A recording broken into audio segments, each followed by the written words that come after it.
Suite à l'inculpation suivie de l'incarcération du commandant de la Força, le commissaire divisionnaire Oumar Samaké, dans l'affaire des tueries des 10,11 et 12 juillet 2020, les policiers en colère l'ont libéré par la force.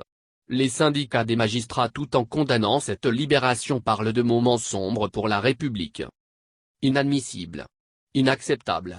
Surréaliste. Ce sont les mots qui reviennent sans cesse depuis que des policiers en colère ont réussi à faire libérer par la force le commandant de la Força. Le commissaire divisionnaire, Oumar Samaké, a été inculpé et incarcéré par la justice dans l'affaire des tueries des 10, 11 et 12 juillet. Ce coup de sang des policiers a été condamné unanimement par les Maliens. Des politiques au syndicat des magistrats et des surveillants de prison, tous à l'unisson jugent cette affaire inadmissible et inacceptable. Dans un communiqué conjoint daté du samedi 04 septembre, le syndicat autonome de la magistrature, SAM, et le syndicat libre de la magistrature, SILIMA, rappellent à tous et à toutes que le Mali est un état de droit où tous demeurent sujets de droit quel que soit leur titre, grade ou qualité. Les 02 syndicats de magistrats exigent que ces décisions soient exécutées par le gouvernement et que force doit rester à la loi et à elle seule. Faute d'actions vigoureuses et vérifiables dans les meilleurs délais contre les autres et complices de cette rébellion, les syndicats de magistrats en tireront les conséquences par des actions syndicales dissuasives pour vaincre toute forme d'atteinte à l'autorité et à l'indépendance du pouvoir judiciaire. Les syndicats sont déterminés à aller jusqu'au bout dans cette affaire, estime le magistrat Moussa Guindo, contacté par maliweb.net. C'est juste une question de principe, a-t-il dit. Avant de demander le retour en prison du commissaire divisionnaire Oumar Samaké. Faute de quoi, les syndicats des magistrats peuvent décider de la cessation de toute activité.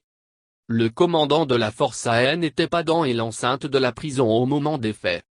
Une grève des magistrats appelle pour sa part Alexandre Ouedraogo, magistrat. Tous les magistrats doivent arrêter de travailler sur toute l'étendue du territoire jusqu'à ce que l'évadé réintègre la prison et que ses complices répondent de leurs faits, a-t-il écrit sur sa page Facebook. À défaut, martèle-t-il, si les magistrats maliens se respectent, qu'ils prennent tous des dispositions pour libérer tous les détenus des prisons maliennes.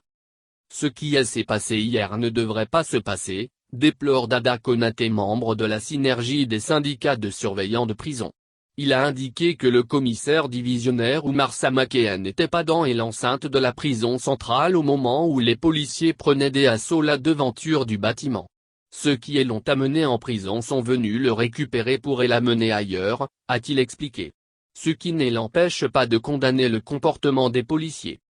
Tout en appelant les uns et les autres au calme et à l'esprit du suivisme, Dada Konaté a appelé les autorités du pays à prendre des mesures qui s'imposent. Faute de quoi, les surveillants de prison se verront le droit d'agir. Nous n'accepterons plus que quelqu'un vienne nous déranger dans notre lieu de travail, a-t-il menacé. Pour sa part, l'ancien Premier ministre, Moussa Mara, se dit scandalisé et appelle les autorités de la transition de faire strictement respecter la loi et de consacrer le principe du nul n'est au-dessus de la loi. La réaction du gouvernement est pour le moment attendue.